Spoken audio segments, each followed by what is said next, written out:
Hi welcome to my channel. నేను మీ రేణుకండి. ఎలా ఉన్నారు? బాగున్నారా? నేను బాగున్నానండి. మనకి మార్చ్ 8వ తారీఖున శివరాత్రి రాబోతుంది కదా. ఆ పరమశివుణ్ణి కరుణా కటాక్షాలని మనం పొందాలి అంటే ఈ రకంగా మనం ఆయన సేవ చేసుకున్నట్లయితే ఆ రోజున మనకన్నీ శుభములే జరుగుతాయి. మర్చిపోకుండా ఈ రంగు చీర కట్టుకొని భర్తని నిండు నూరేళ్ళు ఈశ్వరుడే ఐశ్వర్యాన్ని ఇస్తాడు. 2024 అనగా మార్చి 8వ తేదీన మహాశివరాత్రి రాబోతుంది.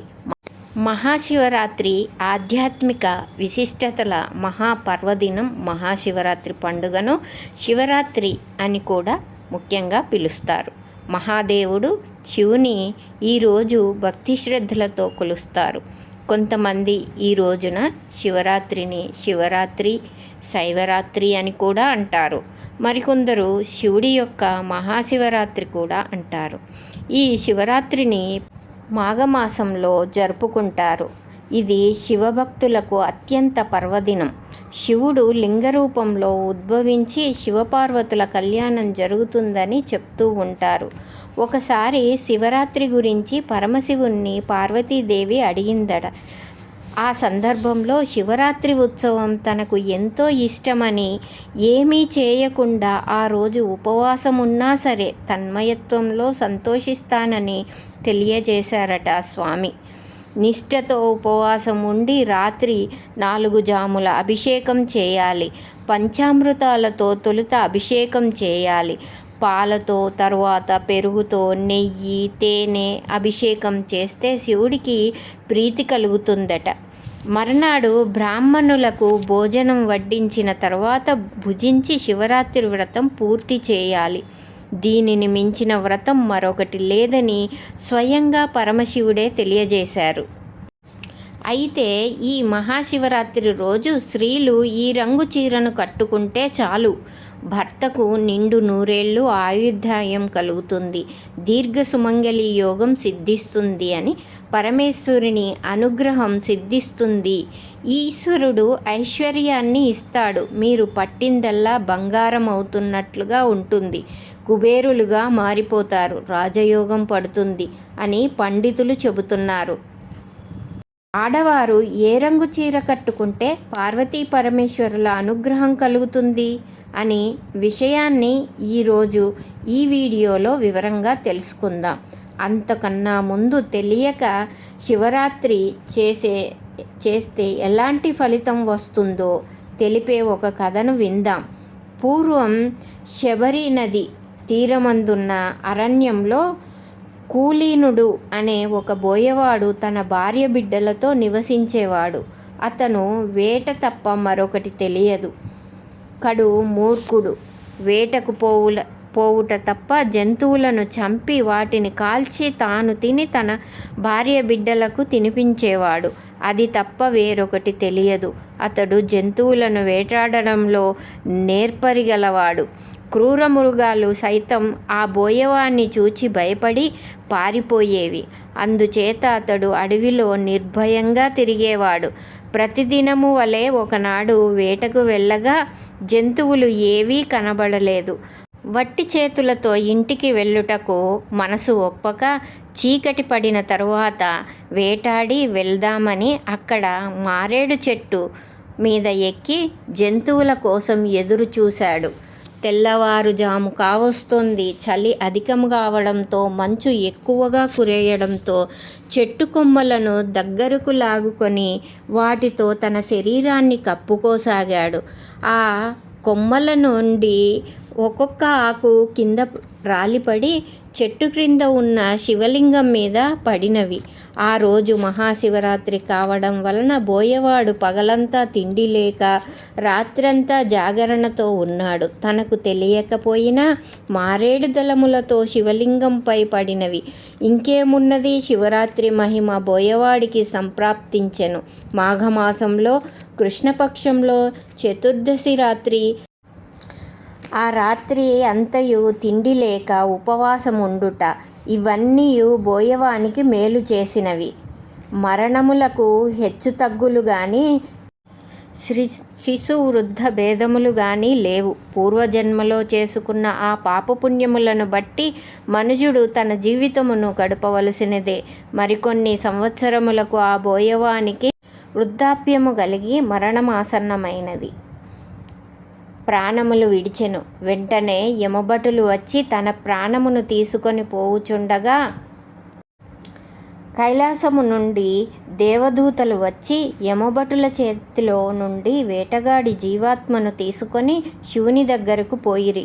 యమభటులు ఏమీ చేయలేక యముడి దగ్గరకు వెళ్ళి జరిగినది చెప్పిరి. అప్పుడు యముడు కైలాసము వెళ్ళగా శివుడు, పార్వతి, గణపతి, కుమారస్వామి, తుంబుర నారదాది గణములతో కొలువుదీరిన సమయంలో యముడు వచ్చి శివునికి నమస్కరించి అప్పుడు ఉమాపతి యముడిని దీవించి ఆసనమిచ్చి కుశల ప్రశ్నలు అడిగారు. అందుకు యముడు, చాలా దినములకు నీ దర్శన భాగ్యం కలిగినందుకు మిక్కిలి సంతోషించుచున్నాను. మీ దర్శన కారణానికి ఏమనగా, ఇంతకు ముందు మీ దూతలు తీసుకువచ్చిన బోయవాడు మహాపాపి, క్రూరుడు, దయాదాక్షిణ్యాలు లేనివాడు, జీవహింస చేసియున్నాడు. అనగా ఒక దినము అనగా మహాశివరాత్రి నాడు తన యాదృచ్ఛికంగా జంతువులు దొరకనందున తిండి లేక జంతువులను వేటాడుటకు ఆ రాత్రి అంతయు మెలకువతో ఉండే కానీ తాను చిత్తశుద్ధితో శివలింగాన్ని పూజించలేదు కనుక తనని కైలాసాన్ని తీసుకురావడం భావ్యమా? అంత మాత్రాన తనకి కైలాసము దొరుకుట అని యముడు విన్నవించుకున్నాడు. అప్పుడు శివుడు, యమధర్మరాజా, నాకు ప్రీతికరమైన మహాశివరాత్రి పర్వదినమందు బిల్వపత్రములు నాపై వేసి తిండి తినక జాగరణతో ఉన్న బోయవాడు కూడా పాపముక్తుడు కాగలడు. ఎవరికైనా ఆ వ్రతఫలం దక్కవలసిందే. ఆనాటి శివరాత్రి మహిమ వలన సాహిత్యం ప్రాప్తి అయినది అని పరమేశ్వరుడు వివరించెను. కాబట్టి తెలియక శివరాత్రి వ్రతం చేసిన కైలాసము దొరుకుతుంది అనే విషయాన్ని ఈ పురాణ కథ ద్వారా తెలుసుకోవచ్చు. ఈ వీడియోలోకి వెళ్ళే ముందు ఒక లైక్ కొట్టండి, నా ఛానల్ని సబ్స్క్రైబ్ చేసుకోండి, మాకు మీ సపోర్ట్నివ్వండి. మీ సపోర్ట్ మాకెంతో ఉత్తేజాన్ని ఇస్తుంది. మహాశివరాత్రికి అత్యంత ప్రీతికరమైన పర్వదినం. ప్రత్యేకించి ఈ సంవత్సరం ఆడవారు ఏ రంగు చీర కట్టుకుంటే మంచి జరుగుద్దో ఇప్పుడు చూద్దాం. ఆడవారు ఎల్లో కలర్ కానీ, గ్రీన్ కలర్ కానీ, పింక్ కలర్ కానీ, ఈ 3 రంగులలో ఏ రంగు వస్త్రములను ధరించిన శివారాధన చేస్తే పార్వతీ పరమేశ్వరుల అనుగ్రహం కలుగుతుంది. మీకు ఉన్న కష్టాలన్నీ పోయి ఈశ్వరుడే ఐశ్వర్యాన్ని ఇస్తాడు. ఈ రంగులలో ఏ రంగు వస్త్రాలనైనా ధరించవచ్చు. పెళ్ళైన స్త్రీలు శివరాత్రి రోజు ఈ రంగులలో మీ దగ్గర ఏది ఉన్ననూ ధరిస్తే దీర్ఘసుమంగళి యోగం కలుగుతుంది. భర్తకు మంచి జరుగుతుంది. శివుని అనుగ్రహం లభిస్తుంది. ఆడవారే కాకుండా పిల్లలు, పెద్దలు, ముసలివారు ఇలా అందరూ కూడా ఈరోజు ఈ రంగులలో ఉండే వస్త్రాలను ధరించడం వలన పార్వతీ పరమేశ్వరుల కృపకు పాత్రులు కాగలరు పండితులు చెబుతున్నారు. కనుక శివరాత్రి రోజు అందరూ కూడా పరమశివుని భక్తి శ్రద్ధలతో పూజించండి. మీకు అంతా మంచే జరుగుతుంది. కనుక శివరాత్రి రోజు అందరూ ఈ రంగు దుస్తులను ధరించి శివానుగ్రహంతో సకలైశ్వర్యాలను పొందండి. శివుడు అనేవాడు మాతృవాత్సల్యం కలవాడు. అంటే తల్లి తన బిడ్డను ఏ విధంగా రక్షిస్తుందో శివుడు తన భక్తులను భక్తికి పరవశించి కోరిన కోర్కెలు నెరవేరుస్తాడు. మహాశివరాత్రికి పగలంతా ఉపవాసం ఉండి రాత్రి జాగరణ చేసి మరుసటి రోజు అన్నము, కూరలు వండి దేవునికి నివేదన చూపించి పారాయణ చేయాలి. అంటే ఆ పదార్థములు తిని ఉపవాసం విరమించాలి. మీరు తినడానికి ముందే బ్రాహ్మణులకు కానీ పేదవానికి కానీ భోజనం పెట్టాలి. వారెవ్వరూ అందుబాటులో లేకపోతే ఆవుకు కానీ పశుపక్షాదులకు కానీ లేకపోతే ఆవుకి కానీ పక్షులకు కానీ ఏదైనా ఆహార పదార్థాలు తినిపించి ఆ తర్వాత మీరు పారాయణ చెయ్యాలి. పిలిస్తే పలికే దైవం శివుడు. శంకరునికి అభిషేకం చేయడం ద్వారా పరిపూర్ణ జీవనాన్ని, దైవ అనుగ్రహాన్ని పొందవచ్చు అన్ని పురాణాలు కూడా తెలుపుతున్నాయి. కానీ ఏదైనా ఆహార పదార్థాలు తినిపించి ఆ తర్వాత మీరు పారాయణ చేయాలి. పిలిచే పలికే దైవం శివుడు. శంకరునికి అభిషేకం చేయడం ద్వారా పరిపూర్ణ జ్ఞానాన్ని, దైవానుగ్రహాన్ని పొందవచ్చు అని పురాణాలు తెలుపుతూ ఉన్నాయి. అభిషేకం సమయంలో దైవ విగ్రహాల నుంచి అత్యంత విలువైన శక్తులు వెలువడుతూ ఉంటాయి. అభిషేకాలు అంటే దేవతలు ప్రీతి చెందుతారు. అభిషేక ప్రియుడు శివుడు. అందుకే శివునికి అభిషేకం చేయడం ద్వారా పొందవచ్చు. సాధారణ శివునికి పాలతో కానీ నీటితో కానీ అభిషేకం చేస్తారు. ఏ ద్రవ్యంతో అభిషేకించిన ఫలితం ఒక్కలాగా ఉంటుందని అనుకుంటూ ఉంటారు. కానీ మహర్షులు ఇక చేసిన ఒక్కో ద్రవ్యంతో అభిషేకించడం వలన ఒక్కో ఫలితం ఉంటుందని చెప్పబడుతుంది. శివరాత్రి రోజున శివుడు కొన్ని పదార్థాలతో అభిషేకం చేస్తే కోరుకున్న కోరికలు నెరవేరుతాయి. ముందుగా పసుపు పొడితో అభిషేకం చేయిస్తే ప్రభుత్వ అధికారుల నుంచి సానుకూలత లభిస్తుంది. తిరుమంజనం పొడితో అభిషేకం చేస్తే దైవానుగ్రహం లభిస్తుంది. గ్రహదోషాలు తొలగిపోతాయి. బియ్యపిండితో అభిషేకం చేస్తే అప్పుల బాధలు తొలగిపోతాయి. చందనాది తైలంతో అభిషేకం చేస్తే ఉదర సంబంధిత సమస్యలు తగ్గిపోతాయి. పంచామృతాలతో శివుడిని అభిషేకం చేయడం ద్వారా అష్టైశ్వర్యములు చేకూరుతాయి. నేతితో శివాభిషేకం ద్వారా మోక్షం సిద్ధిస్తుంది. పాలతో పరమాత్మకు అభిషేకం చేయిస్తే ఆయుర్దాయం పెరుగుతుంది.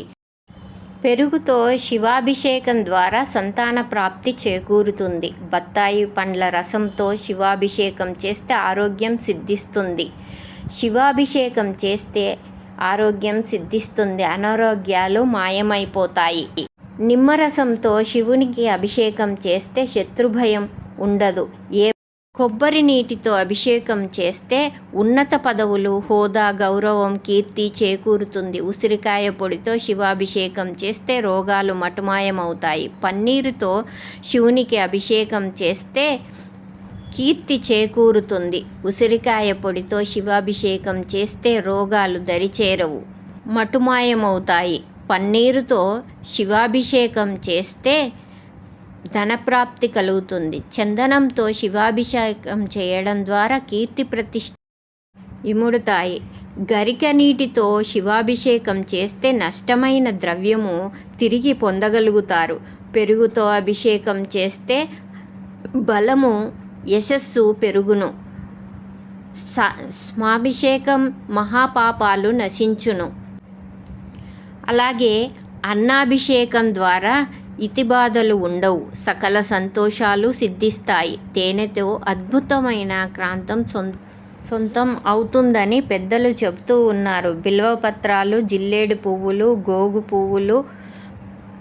పువ్వులను ఖచ్చితంగా అభిషేకం తర్వాత శివపూజకు తప్పకుండా సమర్పించాలి. ప్రదోషానికి బిల్వపత్రాలను శివాలయానికి వేసి పరమేశ్వరుని అనుగ్రహం లభిస్తుంది పెద్దలు సూచిస్తున్నారు.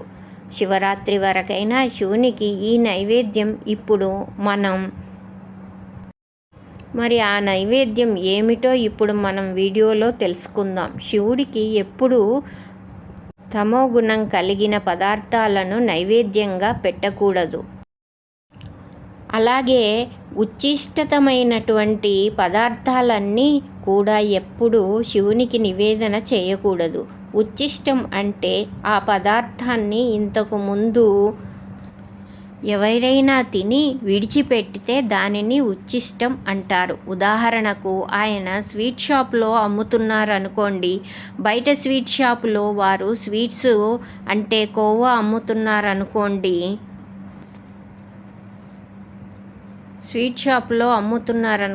బయట స్వీట్ షాపులో కోవా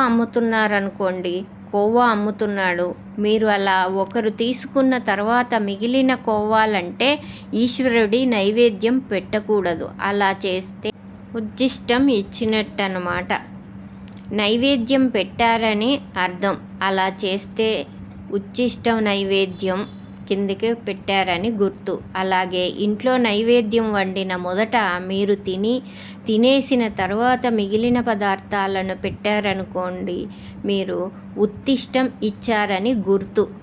ఇంట్లో నైవేద్యం వండి మొదట మీరు తినేసి తర్వాత మిగిలిన పదార్థాలను పెట్టారనుకోండి, ఉచ్ఛిష్టం ఇచ్చారని గుర్తు. వండిన పదార్థాలు కొంతవరకు తినగా మిగిలినది నైవేద్యం పెట్టుకొస్తే అప్పుడు అది ఉపచారం అవ్వదు, అపచారం అవుతుంది, పూజ కాదు. అందుకే దేవాలయాల్లో